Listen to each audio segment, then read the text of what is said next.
Баршаңызға сәлем достар, менің каналыма қош келдіңіздер.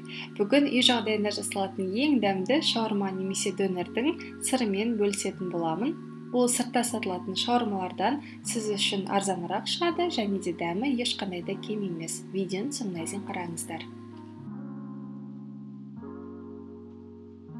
Каналыма тіркеліп, колокольчикті басып қоюды ұмытпаңыздар, сонда әр аптада жүктелетін жаңа видеолардан хабардар болып отырасыз. Ыңғайлы ыдысқа үкіштің ең ұсақ жағынан сарымсақ пен пиязды өткізіп аламын. Менде пияз ірі болғандықтан біреу пайдаландым. Барлық ингредиенттердің толық мөлшерін видеоның төменгі жағында описание бөлімінен таба аласыздар. Осында 2 ас қасықтан 15% қаймақ пен томат пастасын қосамын және өзіңіз жақсы көретін дәмдеуіштер. Менде паприка, қара бұрыш және тұз саламын. Жақсылап араластырамын. Негізден мөлшерін өзіңіз қадағалай берсеңіз болады. Мен әдетте жай ғана көз мөлшерімен сала беремін. Кейде томат пастасын артығырақ салам, немесе қосымша дәмдеуіштер қосам. Сұйық майдан шамамен 2-3 ас қасықтай құйып, жақсылап араластырамын. Басында қосуды ұмытып кеткендіктен мен соңында қостым. Қай уақытта қосатыныңыз өзіңізге байланысты. Бұл жолы менде тек тауық филесі, арасын пышақпен осылай кесіп шықтым. Маринад барлық жеріне тиетіндей қолмен жақсылап араластырып шығамын. Мен сіздерге кеңесім, тек филе болғаннан гөрі тауықтың басқа сан еттерінен, майлы еттерінен араластырып жасасаңыз дәмдірек болады. Енді маринад толық сіңуі үшін бетін жауып тоңазытқышқа 2 немесе 3 сағатқа жіберемін. Пергамент қағазына немесе кез келген целлофанға, пищевая пленкаға да болады. Тауықты орналастырамын, маринадтың барлығында сонда қоямын. Пергамент қағазыңызға сыйса, жіңішке ұзынырақ қылыпты формасын жасасаңыз болады. Мен пергаментім кішірек болғандықтан барынша сиятындай етіп осылай үст-үстіне қойып орналастырдым.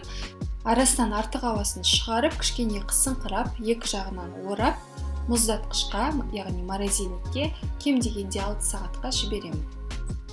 Менде мұздатқышта 1 түн бойы тұрды. Келесі күні мүмкін болса, ертерек 2 немесе 1,5 сағат бұрын шығарып қойып кессеңіз, ол кішкене ерігендіктен кесу оңайырақ болады. Менде уақыт өте тығыз болғандықтан, мен бірден мұздатқыштан шығарып кестім. Әрине менің кішкене көбірек уақытымды алды және қиынырақ болды. Яғни бізге толығымен еріту қажет емес, осындай жіңішке жапырақ тілімдер болу үшін ол мұз күйінде болуы керек. Сондықтан тек қана 2 немесе 1 ғана сағатқа тоңазытқышқа қойып, кішкене ғана яғни ерітіп, біздің жұмысымызды жеңілдетеміз. Осыншама еттен 6 адамдық порция шығады, немесе азырақ салсаңыз 8 адамға да жетеді. Әрине өзіңізге тікелей байланысты. Мен 2 ғана адамға жасап жатқандықтан, өзіме керек мөлшерін кесіп алған соң, қалғанын мұздатқышқа қайта жіберемін. Донер жегіміз келген уақытта морозильниктен ала саламын. Сіз де бос уақытыңызда осылай дайындап қойсаңыз, морозильникте әрқашан дайын ет тұра береді. Жоғары отта қызып тұрған табаға 2 ас қасықтай сары майды салып, май ери бастағанда жаңағы тілімдерді жайып, мүмкін болғанша, сыйғанша қойып шығамын. Әрине тек қана сұйық майда да қоруға болады, бірақ маған ең жақсы ұнаған варианты ол сұйық майға кішкене сары майды араластырып жіберіп қуырған. Бір беті шамалы қызарған соң, барлығын екінші бетін аударамын. Солай кішкене қуырып, ең соңында барлығын араластырып жіберемін. Тауықтың дәмін алсын деп және шамалы ысытып алу үшін лавашты бетіне жабыстырып 2-3 секундтай ұстадым. Әрине олай жасау шарт емес. Ет пісіп, лавашқа орауға дайын. Егер сіз көп адамға жасап жатқан болсаңыз, азыздан осылай қуырып, басқа бір ыдысқа жинап, ең соңында барлығын бір қуырып алып ұсынсаңыз болады. Ал лаваштың ішін немен толтырғыңыз келетіні тікелей өзіңізге, сіздің қалауыңызға байланысты. Менде картошка фри, помидор огурцы және де салат жапырақтары, бетінен кетчуп және майонез.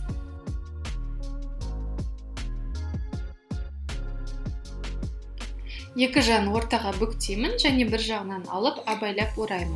Егер тостеріңіз болса, міндетті түрде екі жағын қызартып, бір басып алыңыз, немесе құрғақ табада екі жағын құрғатып алуға болады.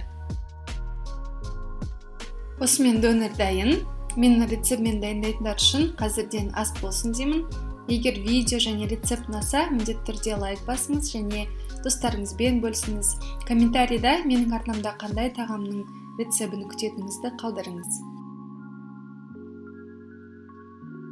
Маған сеніп, менімен бірге болғандарыңызға рахмет.